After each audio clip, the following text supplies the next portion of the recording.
All right, so we have a major treat for you guys today, sitting down with Raul Villacis. Thank you, brother, for doing this. Sure, man. Thank you. We've already done one of these interviews before, and you guys really, really enjoyed it. And so today, we're taking it up a notch. We have someone who has done really, really well in business, a massive success. Definitely something that a lot of people aspire to do. Today, we're sitting in your office, a beautiful office. We have a nice little setup here, thanks to you. So I just want to dive in a bit. Learn from your story, learn from what you've been able to do in your life, and this is someone that coaches top level businessmen, guys that are doing 7, 8 figures plus. So I know there's a ton of value here that you can provide, and I just want to jump into it. So tell us a bit about yourself, tell us a bit about your story, where you come from, and how that's progressed into now. Oh, well, first of all, thank you for having me here, man. I mean, you're in my office now, but thank you for doing this, because I think that you said it before. We started this conversation. There's not very many Hispanic businessmen willing to put their business out there. Right. There's a ton of successful Hispanic businessmen, but there's a shortage of businessmen that want to share their stories or their struggles online. Right. So I think that's where you and I connected, because even in our program, looking for the Hispanic influencers that are building businesses that are not just don't want to be influencers, but they actually build businesses. There's a shortage of them, right? Right. So I think that one of the reasons that I agreed to do this is because I do want to create an impact out there. I do want to let the people out there that is, number one, it's not easy to be an entrepreneur. Right. I look at it as we call it in Spanish, emprendedor, to emprender. Los Latinos en este momento estamos creciendo, we're growing, we're hungry, but it's not easy. Right. It's not easy. I remember, coming up at the beginning, and I was the only Hispanic businessman in my circles. I used to go to business meetings, and they confused me sometimes the waiter.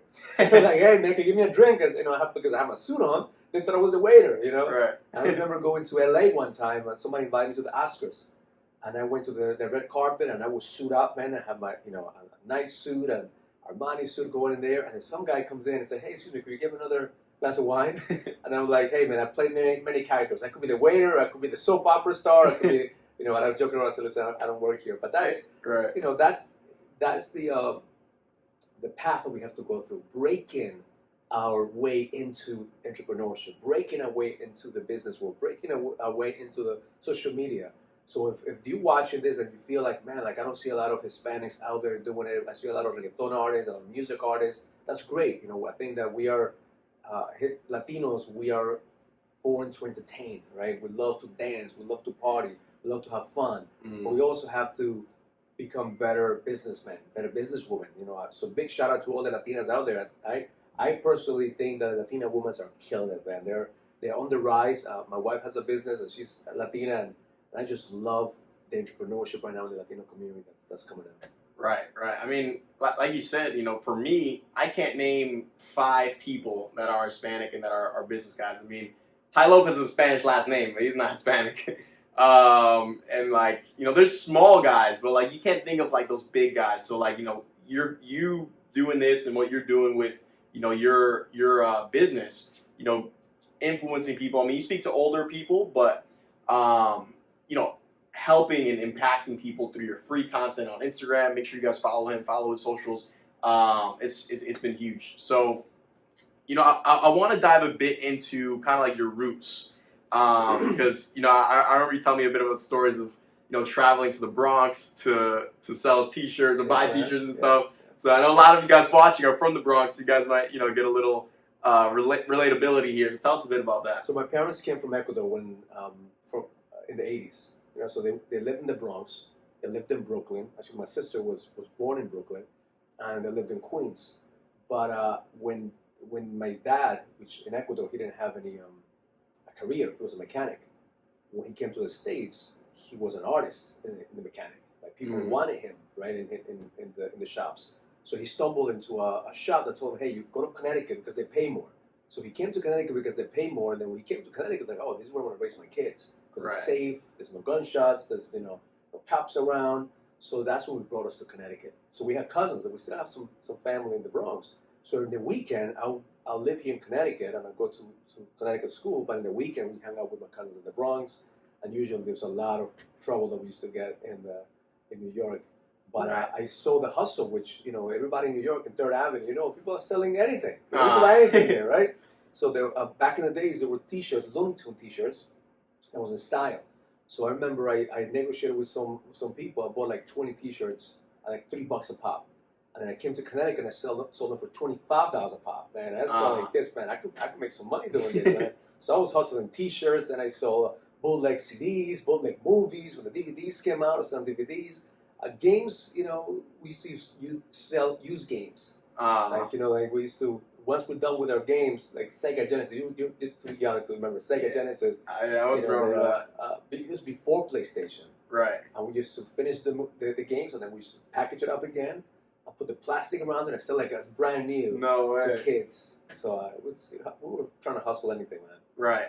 And so one of the things that I see a lot with peers and like friends of mine is that they're in these environments, right? Like the Bronx and like these like some of the bad areas in the Bronx, right? So like when you're in these environments, right, where everyone around you is either doing something that's illegal or even just is like negative energy. How do you rise above that, especially when you're someone who doesn't have the tools, like the mental kind of callus of yourself, right? Like how do you rise above that? So I think it has to do with the mental capacity to realize and be aware of your environment. I think that we discount like the people like us who come up. We don't come from rich families. We don't come up from like privileged families. We discount the street smart. We discount the awareness that we have and the ability to be comfortable in every situation. One of the things that my parents stood into me early on is not to feel like you're less than, not to feel like like they told me, Raul, you're an immigrant, right? It's a privilege for you to be here, but it doesn't mean that you're less than people.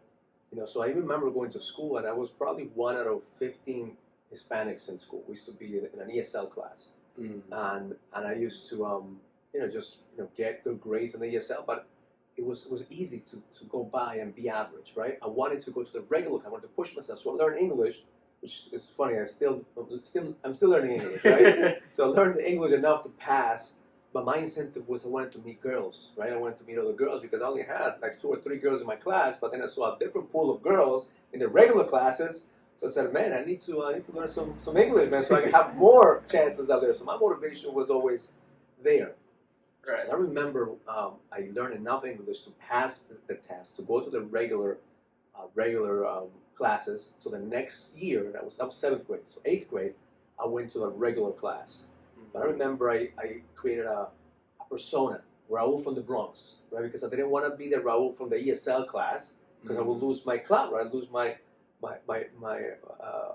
mystique about me, right? Right. So I created this persona called Raul from the Bronx. So I remember I went in as if I was a new kid, because I was a new kid in that class, but I wasn't new to the school. So I was like, hey man, look, I met this kid, Raul from the Bronx. He dresses fresh, man. He's he looks cool. So I created a buzz in my class about Raul from the Bronx.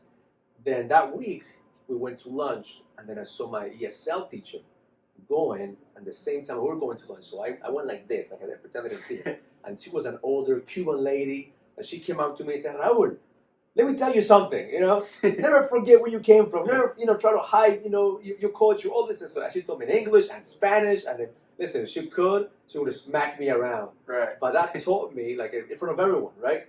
So there goes, hey, I thought you were from the Bronx. And then at that moment I realized I can't hide who I am, right? I just have to be, from that early on age, I really had to just be okay with who I am. Right. I'm an immigrant, I didn't know how to speak English, and then I embraced that. Right. But I was taught at the beginning, because we all want to fit in, especially as kids. We want to fit in, even as adults. I think as adults, we all want to fit in. So I learned at an early age that I wasn't here to fit in. I came here to stand out. And I think a lot of us in the Latino community realize that we're here to stand out, man. We're not here to do business like everyone else. Like one of the problem that we have is called the edge, right? What is our edge? As immigrants, as Latinos, we have an edge. We're not afraid to lose everything. Like when I lost a lot of money, I wasn't afraid to go back to a basement apartment and live with like all my family, because I grew up on that.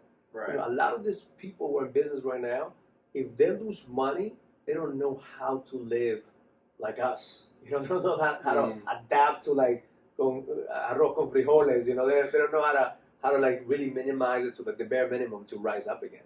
So I think that's one of the edge that we have as immigrants. Like, man, like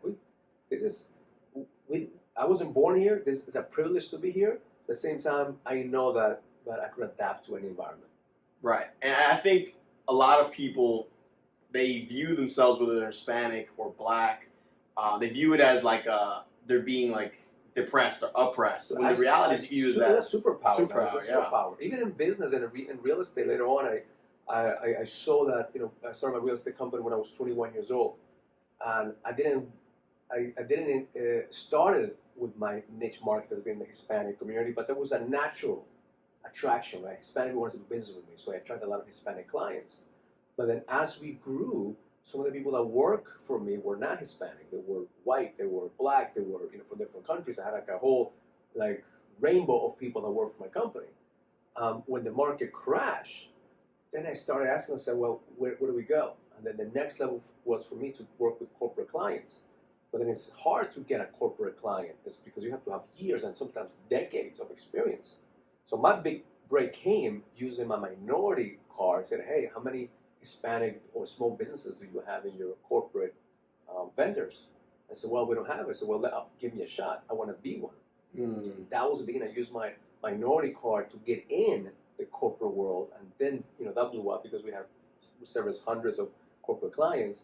But I didn't use it as a negative. I use it as let me try to use everything that I have. So I think the Hispanics, we discount the advantage that we have, especially in this country, especially right now. Like if you're Hispanic, you're a business owner, you have so many opportunities that you shouldn't think that you're less than. You should take advantage and educate yourself on what are the grants that are out there.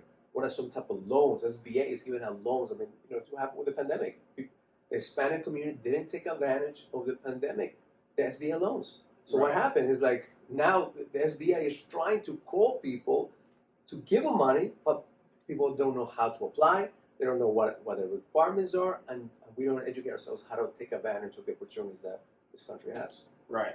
And you mentioned that you started your company at 21 years old. So before then and during that time, like when you were between, let's say, like, you know, 18 and 21, do you feel like through like your younger years of like hustling that you always were disciplined, or did you have to build that muscle? So for me, it was more of like I always wanted to hustle, and for me it was more of Raul, right? If I could make money, I could buy some sneakers, I could buy myself a car, you know, go out with my friends. So it was always more of the selfish need. I think all of us we start as thinking about ourselves, right? And that's the hunger. Like my parents never, like they didn't give us an allowance. There was no allowance, right? Some of my friends were like, hey, my parents give me allowance. Well, my parents allow me to live in their house. That's the allowance, right? I'm allowing you to eat. I'm allowing you to live in my house. What else you want, right? Right. So we wanted some extra money. We needed to figure out what to do. So now I grew up. There was a lot of friends who were selling drugs. So I knew from experience that was an easy route, and it's a lot of temptation. My parents, man, they drilled me so much. I was more afraid of coming home and disappointing my parents than getting beat up in school. And I was getting beat up a lot because I wasn't part of that scene. I was bullied a lot because I didn't want to be part of the drug scene, right? So eventually, I had to learn. Okay, who do I need to become? You know, who am I? Right? I'm not a thug. I'm also, you know, I don't have money, so I need to figure it out. So what's going to be my hustle? What's going to be my hunger? So I thought for me, one day going to school and getting an education and becoming a lawyer was going to be my end goal. So even though I was a good student, when I came from Ecuador, I passed elementary and high school with what I learned in Ecuador. In Ecuador, I only went to 6th grade. So I hardly even opened up a book. I hardly even studied I think that in Latin America, the school system is so much stronger in elementary school because I was doing calculus, right? So I learned all that, and in high school, I just fucked around. I was with my friends, skipping school, but I was enough to pass, to graduate. Right. I barely graduated. But then something happened. My father got diagnosed with muscular dystrophy. That's the turning point for me. And that's when I realized I can't think about Raul anymore. I have to think about my parents. I have to think about my sister. I have to think about my brother. I have to be a provider. And that's when I started thinking, how can I create quick income? So I was selling anything. I was selling cars. I was starting different companies. I was trying different things until I stumbled into real estate, which for me that was the niche. Right. And so you were talking about like this like selfish kind of like energy where you're kind of like doing things for yourself. In your like kind of like ideologies, you would say like the kind of like the warrior mentality, right? And so when you're in that, two things. Number one, how do you like maintain that energy and that like kind of like selfish energy while simultaneously not ruining your relationships? Because I know at that time that's when you and Vivian were like you guys got married around that time as well, right? Yeah, we got married at 21. So what happened with Vivian and I is that she was always we met in high school. My wife and I have been together. So we celebrate this month 22 years. So our relationship can be grounded. There wasn't social media. But we had a lot of drama. It was kids. You're in high school. There's a lot of drama involved. Right. So I believe that we grew up quick because we had a lot of that drama, boyfriend and girlfriend, early on in high school. So by the time we graduated high school, it was more of like, okay, let's figure out what's the next step. Mm-hmm. I'm a big advocate of people having, even if you don't know what to do, my big advocate said, okay, why are you trying now? Because you know what, I didn't know what I was going to do. I just knew that I needed to focus at least my energy, whether it's studying, whether it's a business, whether it's a job. I always had a hustle. It was not time in high school. Raul was always doing something. He was always up to something. So I never waited for things to happen to me, right? So I never waited for like people to give things to me. I was always selling I was selling computers. I was selling cars. I was always trying to find a hustle, or we call it hustle, but it's more of skill set. What's the skill set? What are you good at? And I think a lot of kids right now, where they get caught up in their world, is the comparison game.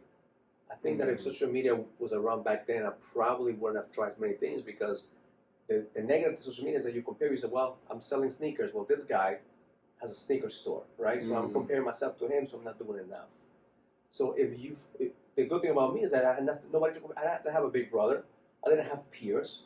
So for me, everything I was doing was innovation. It's like, if I'm making an extra $100 a week selling, stolen computers, man, that's really good, because my dad is busting his ass for working for $15 an hour. So for me, that was the comparison. It's like I was comparing myself to my parents pretty much as immigrants. Like if I could make some extra money and not work as hard as my parents were working, then I was winning. I think that's the key now, because a lot of the kids, what I see from my son and my daughter, is that they compare themselves to all these guys who are in YouTube and Instagram, and like shit. Like you can never live up to that.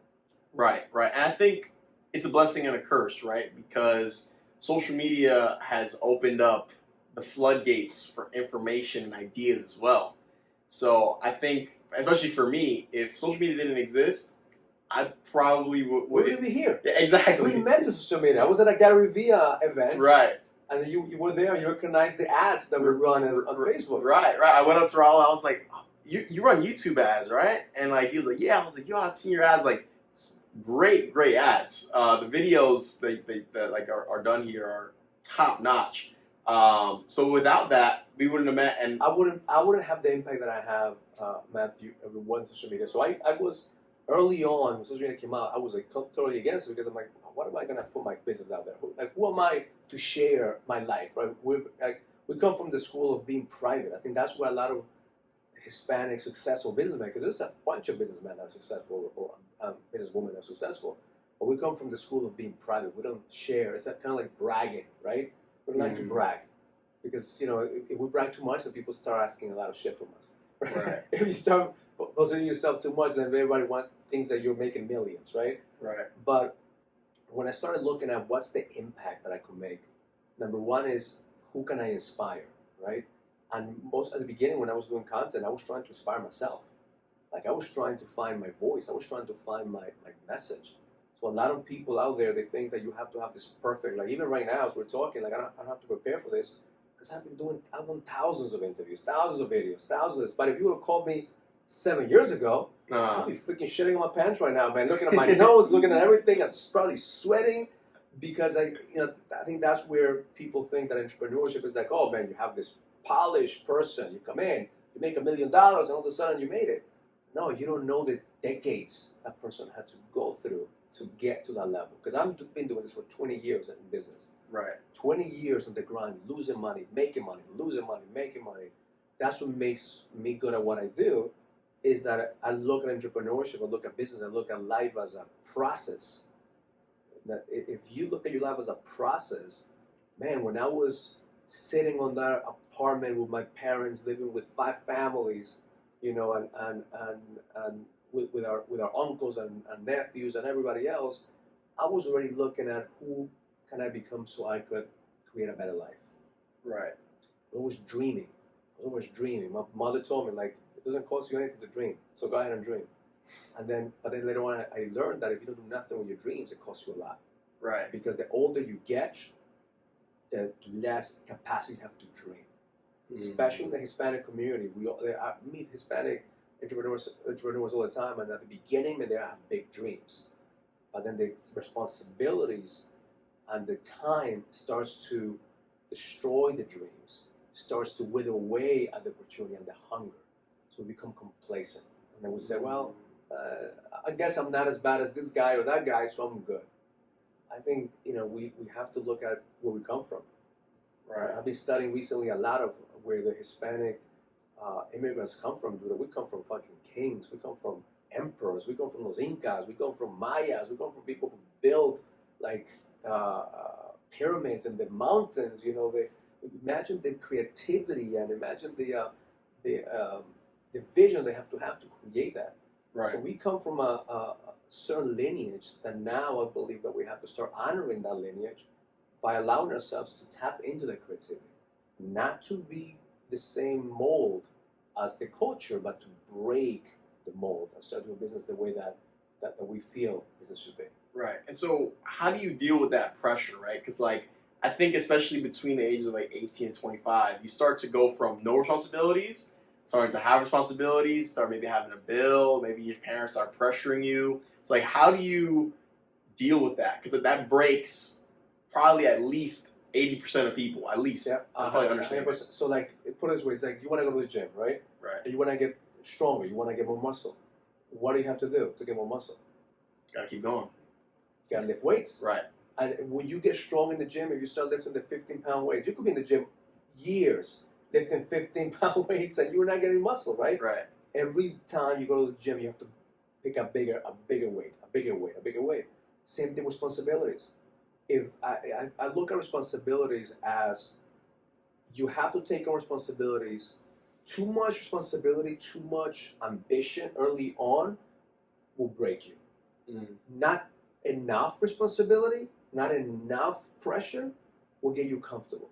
You always have to have enough in the scale that pushes you to go to the next level. It doesn't break you and overwhelms you. Right. So that's the dance you have to know. Like if you have a bill, I hear some kids say, hey man, I'm gonna buy a Ferrari because I know it's gonna push me to make the payment. Okay, that works if you're a producer. But if you never produce in your life, buying a Ferrari is a really bad choice because it will destroy you because the pressure, you're not able to operate. Right. So that you have to have enough leverage from the pressure to keep you growing, but too much pressure, too much, or a responsibility will overwhelm you. Especially at a young age, we recommend people like, yes, start getting used to paying some bills. Start getting used to, pay your own phone bill, pay your electricity bill. Start asking your parents, like they do. My son, for example, when he came as a teenager, said, listen, I'm not going to give you an allowance, I'm not going to give you any money, but I will give you money if you bring value. So he will always ask me, what can I do this weekend? Can I wash your car? Can I do this? Can we do a podcast? We do, pay him to do a podcast with me. I use his content for my marketing, right? So I pay my son based on the value he brings to the next level experience. And this summer, he, the other day, my daughter told me, like, hey, why do you give Alejandro your bank accounts? What are you talking about? I just saw his app, how much money he has. He has, I think he's hacked into your account. I said, no, that's his money. He's saving all this money. I can't believe. She's like, I can't believe he saved all this money because he has So money in his account because he's saved money, he's earned money, and he's learned by watching that it's not about this how much you spend, it's about how much you make, what you do with your investments. Right. So, but that wouldn't happen if he didn't have responsibilities. That wouldn't happen if I give an opportunity to earn. So early on at an early age, learn how to earn, become an earner, become a producer, learn how to. When you came to me about a year ago, I said, listen, the best advice I'll give you is get a fucking job. Get a job because it will teach you responsibility. Right. Like waking up early, man. At your age, you don't want to do it. At my age, I didn't want to do it either. Right. But it taught me responsibility. It taught me like the discipline, getting up early, putting in the work. And little by little, you start earning the right to bring value into the marketplace. Right. And since that conversation, like I've done some of those things. Like I've gotten some bills, some things I gotta pay for. You know what I'm saying? And like that definitely has created that effect of like it's like a pressure. You know, it's like a fire under your ass because you're like, oh shit, like I gotta cover these things, and I also gotta pay for my regular living. Like you you want to go eat. You know what I'm saying? Like stuff like that. And that those expenses that as well. gives you pride too. That gives you pride that actually you did it. Right. Like when my son, sometimes he takes us out to dinner, and he said, "I got it, Dad. I'll pay. He doesn't. He takes us to a fast food place and he pays it. It gives him pride. Like, right. I'm proud I actually done this. That will help you kind of like anchor that feeling. Right. And so one of the things that I notice a lot is that people watch things like this. They'll watch another 20 videos like this, and then they don't do anything. Right? There's like we were saying, there's massive amount of ideas and information that's out there. What do you think is the difference between someone who watches this and applies it, and then like the masses that don't? Like, what is that gap? The gap that I see is don't discount the vision and the dream that you have inside of you. Even though the people closest to you might doubt you, might laugh at you, might make fun of you, and listen, I didn't have any mentors in my life at the beginning. I didn't have a big brother. I didn't have. I'm the first entrepreneur of my family. The closest, thing that I could see as my mentor in business is my grandfather. But he was always hustling. He was always buying things, and look at your circle, look at your life, and don't judge because I'm people say like you can't be around broke people. Like no, your family they're not doing well. Just appreciate the fact that you have a dream. Appreciate the fact that you're different. Don't judge them like, hey, I'm better than you, or they don't have a dream, so they're at the bottom. No, it's about you harnessing that dream. You're harnessing that vision. It's a seed that's been planted in you. If you don't water that seed, it will not flourish. What I did is I consumed information. I watered that seed. I did something about it in order to grow. So you can't just expect. It's just like if you put a seed, if you put a bunch of water, it's not going to grow. You have to soil it, you have to check it, you have to move the ground a little bit until it starts to sprout. So the same thing with you. Yeah, there's a seed, there's a reason why you watch this, there's a reason why you follow Matthew. So don't discount that. People around you may not understand you. You're not here to fit in. You're here to stand out. So don't let anybody around you just crush that seed. Continue to water it, plant it, and keep planting even more every single day. Right. That was awesome. So let's do some rapid fire Q&A. Some of the questions I got from Instagram, then we'll close it here. So I got 3 here for you. Number 1, should have wrote the name here so I could give some of you guys a shout out. But number 1 is, how do you get started from zero? Like when you're just getting started, like what are those first steps? And right now, we live in a golden era that you could start with zero and you can make money. You can make money as long as you have a solution for somebody else's problem. Okay, so don't get caught up on product. Don't get caught up on service. Don't get caught up on those things. Ask questions. Hey, what's the problem that you have? What can I do?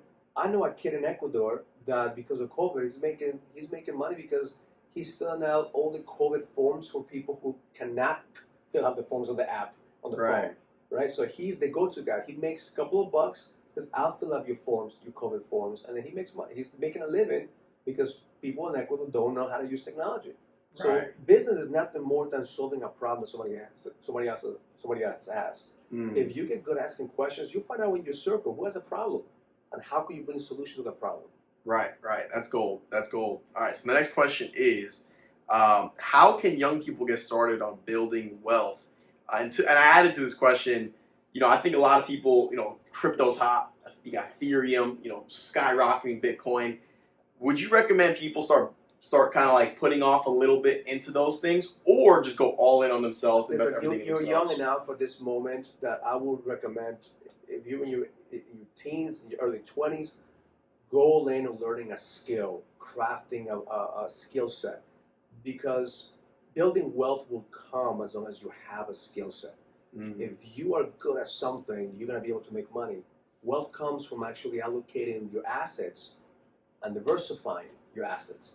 But if you don't know how to create assets, if you don't know how to create income, you're never going to be able to build wealth, because you're always going to be catching up. Even let's say you get a job, right? I know plenty of people build wealth out of having a job, but a job gives them money to put away and invest. But if you're an entrepreneur, you're trying to find a skill set, go double down on your skill set. It's kind of imagine that you have an axe, right? And you have a big ass tree, right? And you're saying, I'm gonna cut this tree down, but you know what? I'm not going to sharpen this axe because I see all the trees out there that I'm gonna buy another axe to sharpen. So then you could have 10 axes, but they're not sharp. It's gonna take you years until you cut this big tree down. And eventually you never cut it down. I'm supposed to I'm gonna have one axe, and every day all I'm doing is sharpen this motherfucker and cut it. Sharpen it. You're gonna have the sharpest axe. You're gonna be cutting the trees in half the time. Right. That's the mistake that I see a lot of people. They don't sharpen the skills. Right. So they have multiple axes, multiple skills, but not one killer skill that's gonna be able to make them a producer. Right, and that's been my mindset recently with like marketing, advertising, copywriting, like getting sharp, like just swing at one time and the tree comes down. Yep. But the last question here, this is actually one that I added in, is how can young men, right? So when you're that 18, 25, I think a lot of young men are discovering what it means to be a man, right? And like learn their own like masculinity, right? You talk about like masculine energy, feminine energy, all that kind of stuff. How can young men like kind of like what would be your advice or tips for them to go through that process of becoming a man? Like, that's been one of my passions, to actually talk about the journey of a man, right? We'll have a book coming up in the next couple of months. Is the King's Code, right? The journey of a man. I truly believe that we go through stages. Like I said at the beginning, I was a peasant trying to figure out what my trade is, right? And then from the peasant, I became a warrior. And the warrior is very selfish, just trying to figure out what's in it for me. After you have an edge, after you become a warrior, then you're going to have a different stage in your life, and you're going to have to build a kingdom, build something that's going to be worth fighting for. I will say at the beginning, look at and follow people who have a strong foundation in God and in family. There's no shortage of business people that have money, and there's no shortage of people who got success. That is not like we have to go out of the mindset that a man is only as good as he produces. I think a lot of men fail because they fail in their business and they fail in their marriage, and they feel less than, so they feel disconnected. I never met a man that says, man, I'm guided by God and I'm feeling connected with my queen, and I don't know what to do. When you're connected with your family, when you're connected with God and you have a strong foundation, you're always going to figure out what to do. It's those men that I have money, I have business, I have all this, but I can connect with my wife, I can connect with God, I have a purpose, and I want to kill myself. right. Okay? So then, as a young man, follow people who have a strong foundation with God, purpose, and a solid foundation of family. Business should be the third aspect of it. And that is, being a man is not just about, having all the money or being the strongest guy or being the loudest. For me, a man is the one who's taking care of his family, and taking care of his family and helps his family grow and expand, and has a connection, a deeper mission, a vision than just himself. Right. So that's a ground rooted of what a man is. But start really following men that are connected at a deeper level. Right. Right. And then from there, you start seeing the patterns. And then obviously, there's no man that's perfect. So don't idolize people. I'll tell people, don't put me on a pedestal. Fuck, when I fall from the pedestal, like, don't crucify me. Help me, right? Help me, Right. Counsel me. And for me, putting this content in social media is part of accountability too, because I know I have to live up to the things that I'm saying. So it's part of creating this personality that I have is not a personality that is I am some way in video and then another way behind closed doors. Mm. If you put yourself out there, make sure that you're living up to that. You know, make sure that it's not about perfection, but it's about holding yourself accountable to make sure that you are actually walking your talk, not just talking about it. Right, right. That was gold. Thank you so much, brother, for doing this. I'm sure you guys got a ton from that. I know I did. Please let us know in the comment section your biggest takeaway, one of the biggest things that you learned from this. Make sure you follow Raul on Instagram, YouTube. That's where they're most active. And just thank you for doing this again. Appreciate you guys. Yeah, 100%. Thank See you guys. Thank you. Bye.